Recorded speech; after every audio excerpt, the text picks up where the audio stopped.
এবার আমার গুরুদেব আমার যাহা চাওয়া ছিল সম্পূর্ণভাবে আমাকে পূর্ণ করে দিয়েছে, কিন্তু একটা ভেজাল আমার কাছে মনে হইল। সেটা কি?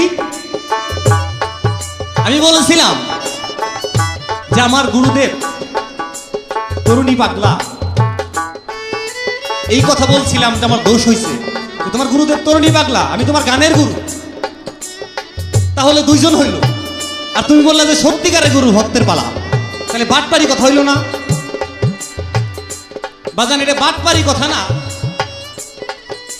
কারণ গুরুময়ী ব্রহ্মাণ্ড, ব্রহ্মাণ্ড জুড়ে এক গুরু, গুরু ব্রহ্মা, গুরু বিষ্ণু, গুরু মহেশ্বর।